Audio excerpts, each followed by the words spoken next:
since the release of this and that and that and that, which I haven't actually tried, but I heard it was good, learning to code has changed. Because before, how it would work is you have some sort of business problem. You choose a platform to fix it. You create the code. You realize maybe you've made a few mistakes. So you recreate the code. You deploy it and it's fixed. Now, however, it's looking like we have a business problem. We ask AI and it's solved. And it does feel like coding is dead.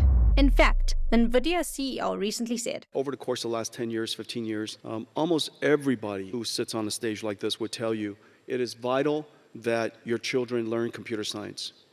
Everybody should learn how to program. And in fact, it's almost exactly the opposite. It is our job to create computing technology such that nobody has to program, and that the programming language is human. Everybody in the world is now a programmer. Now think about the problems you come across while coding. Fiddling with strings, dealing with messy data, doom scrolling Stack Overflow to find an answer to the unique problem that you have.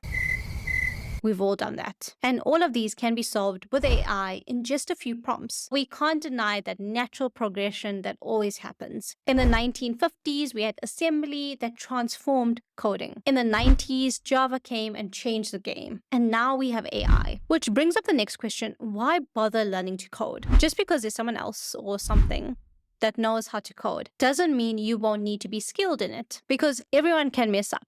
And because AI is a tool, not a magic wand, it's like a teenager. It requires guidance. And sometimes the code that it produces may not be the most efficient or accurate way to fix things, especially in a business context. Plus, let's be honest, AI doesn't know how to deal with the annoying stakeholders that change their mind 24/7. Because even if AI tools are still writing code, humans still need to understand the code to work effectively with it and make sure that the code is still making money for the guys higher up. Yep.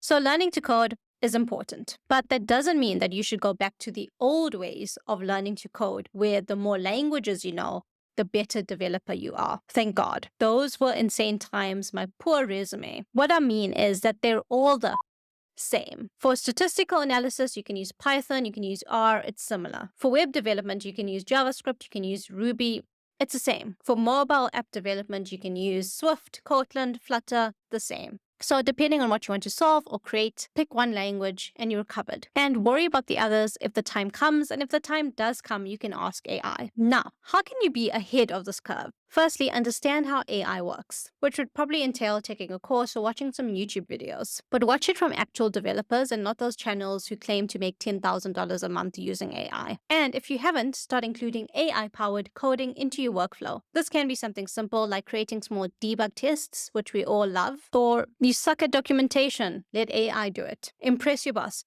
They strangely love it when developers create a bunch of documentation, even if most of it is terrible. It's actually really weird. I should make a video on it. But the point here is make sure that you are familiar with the major AI-driven development platforms. Because if your company decides to start using one, they will want to appoint someone to manage the process, someone with experience, someone like you. Hopefully. Thanks so much for watching. If you like my video, please like, comment, and subscribe, and I'll see you on the next one.